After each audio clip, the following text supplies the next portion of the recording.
Hello football কাকা, কি অবস্থা সবার? আশা করি সবাই অনেক ভালো আছেন। ব্রাজিলের কোচ দরিভাল জুনিয়র আমরা দেখছি যে ব্রাজিলের স্কোয়াড ঘোষণা করে ফেলছে। তো এই মুহূর্তে আমাদের স্কোয়াড নিয়ে কোনো সংশয় নাই। আমরা নেইমারকে পাচ্ছি না, ক্যাসেমিরোকে পাচ্ছি না, তাদেরকে পাচ্ছি না সেটা নিয়ে আমাদের আলোচনার বিষয় না। আমাদের আলোচনার বিষয়টা হচ্ছে গোলকিপার হিসেবে আমরা আসলে কুপাতে কাকে দেখতে পাচ্ছি। ব্রাজিলের ৩টা গোলকিপার অ্যালিসন, অ্যাডারসন এবং বেনতো ম্যাথিউস। তো এই জায়গায় ৩টা গোলকিপার, ২টা গোলকিপার হচ্ছে ইউরোপের সবচেয়ে বড় বড় ক্লাবের। একটা হচ্ছে লিভারপুলের অ্যালিসন বেকার এবং আরেকটা হচ্ছে ম্যানচেস্টার সিটির এডারসন ময়েস। একজন হচ্ছে ব্রাজিলের ক্লাব আতলেটিকো প্যারানেন্সের বেনতো ম্যাথিউস। এবং এই ৩টা গোলকিপার থেকে যে কোনো একটাকে কিন্তু ব্রাজিল কোচ বাছাই করে কোপাতে আসলে খেলাবে। এখন কোপাতে যদি খেলাইতে হয়, এমন একটা প্লেয়ারকে খেলাইতে হবে যার পজিশন সেন্স এবং রিসেন্ট পারফরমেন্স খুবই ভালো। আমরা প্রথমে যদি আসি ব্রাজিলের number 1 goalkeeper Alisson Becker. Alisson Becker last কিছুদিন আগে সে ইনজুরি থেকে ব্যাক করছে। ব্যাক করার পর সে লিভারপুল স্কোয়াডে ঢুকছে। ঢোকার পর তার পারফরমেন্সটা খুবই বাজে যাচ্ছে। এই সিজনটা যদি দেখেন তাহলে সে গোলের পর গোল কনসিড করছে। গতকালকে লাস্ট ম্যাচটা ছিল হচ্ছে অ্যাস্টন ভিলার সাথে এবং সেখানেও কিন্তু ৩টা গোল হজম করছে। এবং তার ম্যান মার্কিং, তার পজিশন সেন্স এবং একটা গোলকিপার শুধুমাত্র গোল বাড়ি সামলাইলে হয় না, প্লেয়ারদের কিন্তু খেলাইতে হয়। ডিফেন্সে যারা থাকে, ফুল ব্যাকে যারা থাকে, মিডে যারা থাকে, তাদেরকে কিন্তু খেলায় হচ্ছে গোলকিপার। গোলকিপারের অনেক দায়িত্ব, অনেক কর্তব্য থাকে, অনেক কাজ থাকে এবং সবচেয়ে বড় কথা হচ্ছে man marking, position marking, position sense.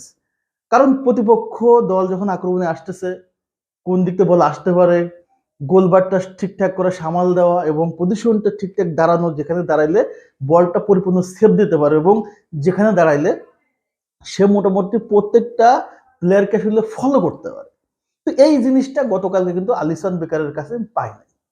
প্রথম যে গোলটা আপনার অ্যাস্টন ভিলা দিছে, অ্যাস্টন ভিলা যে গোলটা দিছে সেই গোলটার তার আসলে সামনে অ্যাস্টন ভিলা একটা প্লেয়ার দাঁড়াচ্ছিল, যার কারণে সে বলটা দেখতে পারে না। বাট তার উচিত ছিল ওই প্লেয়ারটা ওইখানে যে দাঁড়ায় আছে সেই জায়গাটা তার মার্ক করা এবং ওইখান থেকে তার যেহেতু ডি বক্সের ভিতরে তার এরিয়া, তার উচিত ছিল ডি বক্সের সামনে ওই প্লেয়ারটা আসলে যেন কোনোভাবেই বলটা না পায়, তার আগে থেকে কিন্তু বলটা তার ধরে ফেলা উচিত ছিল, অথবা ওই প্লেয়ারকে ব্লক করা দরকার ছিল।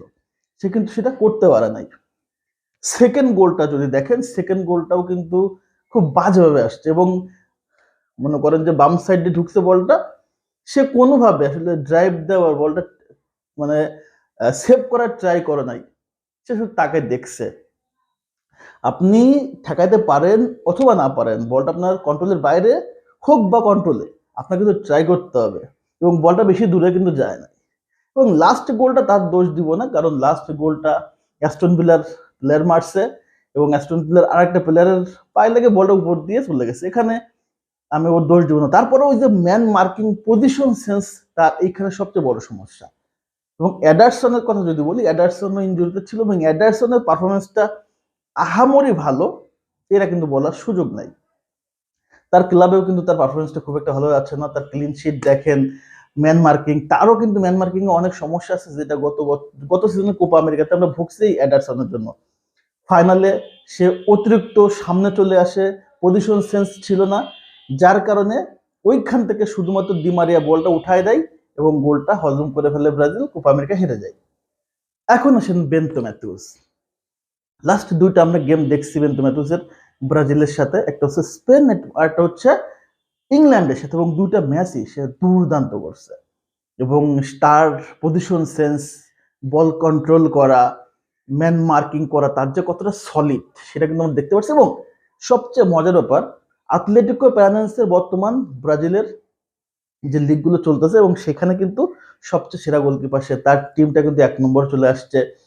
সে লাস্ট ম্যাচে পেনাল্টি সেভ দিছে, সবকিছু মিলে তার পজিশন সেন্স এবং ফিজিক্যালিটি যদি বলেন তাহলে অ্যালিসন হচ্ছে কোনো অংশে কম না, লম্বা, ফিটনেস সব দিক থেকে পারফেক্ট বেনতো ম্যাথিউস।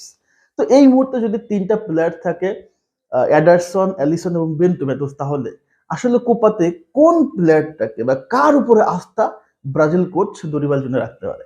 আমার কাছে মনে হয় অ্যালিসন বেকার হচ্ছে ওভাররেটেড একটা গোলকিপার। সত্যি কথা বলতে এটা বলতে বাধা নাই, ওভাররেটেড গোলকিপার, এবং এডারসনও ওভাররেটেড গোলকিপার। আমার কাছে এই মুহূর্তে সবচেয়ে সেরা এবং ব্রাজিলের জন্য এই মুহূর্তে সবচেয়ে উচিত হবে বেনতো ম্যাথিউসকে তৈরি করা। সো চ্যালেঞ্জ তার সামনে দিতে হবে, এবং চ্যালেঞ্জটা সে যদি উত্তরাইতে পারে তাহলে ব্রাজিলের জন্যই ভালো। সো আমি সরাসরি বেনতো ম্যাথিউসকে বলতেছি না যে কোপাতে তার অন্তর্ভুক্তি। কোপার আগে যে দুটো ম্যাচ আছে, একটা মেক্সিকো এবং একটা ইউএস এর সাথে, এই দুটো ম্যাচ যদি বেনতোকে সুযোগ দেওয়া হয় তাহলে আলটিমেটলি প্রথম দুটো ম্যাচ যেমন আমরা দেখছি, এই দুটো ম্যাচে তার ফলাফলটা পজিটিভ থাকে, আমার মনে হয় টোটাল কোপাটাই অন্তত বেনতোর উপর ডিপেন্ড করা ব্রাজিলের কোচের উচিত হবে। কারণ বেনতো ম্যাথিউস এই মুহূর্তে একটা আগুন, একটা বারুদ, এবং অন্য অন্য গোলকিপাররা যে সময়টা আসলে অবহেলায় কাজে লাগায়, রেস্ট করে, আহ, সময়টাকে নষ্ট করে, বা বেনতো ম্যাথিউস সেই সময়টাকে এক্সট্রা প্র্যাকটিস করে নিজেকে তৈরি করে, নিজেকে ফিট রাখে। যেখানে অ্যালিসন এডারসন ছুটি পাইলে ফ্যামিলি কিনে সময় দেয়, আহ, ঘুরতে যায়, বাট সেই জায়গাটায় বেনতো ম্যাথিউস ঘুরতে তো যায় না, এবং সে ওই সময়টা এক্সট্রা প্র্যাকটিস করে নিজেকে আরো প্রস্তুত করে যেন ব্রাজিলের অত্যন্ত প্রহরী সে হইতে পারে। এটা হচ্ছে একটা, ভাই এটা হচ্ছে একটা ডেডিকেশন। ব্রাজিল টিমে খেলার জন্য ডেডিকেশন থাকতে হবে, এবং সেই ডেডিকেশনটা বেনতো ম্যাথিউসের আছে। তো আমার মনে হয় কোপা আমেরিকায় আমরা দেখতে পাবো দরিভাল জুনিয়রের সবচেয়ে ফার্স্ট চয়েস হবে এই বেনতো ম্যাথিউস। জানি না আলটিমেটলি ফাইনালে কি হয়, তবে আমার পছন্দ বেনতো ম্যাথিউস যদি কোচ আপনার হচ্ছে গোলকিপার হয়, সেটা সবার জন্য ভালো হবে, এবং সেটা ব্রাজিলের জন্য মঙ্গল হবে। কারণ সে এই মুহূর্তে চাবে তার সর্বোচ্চটা দিয়ে করতে, যেটা ব্রাজিলের জন্য ভালো। তো যাই হোক, এটুকু আলোচনা ছিল। আপনাদের কি মনে হয়, বেনতো, এডারসন নাকি অ্যালিসন, কে আসলে কোপার গোলকিপার হলে ব্রাজিলের জন্য ভালো? অবশ্যই কমেন্টস করে জানাবেন। ধন্যবাদ জানাচ্ছি। আসসালামু আলাইকুম।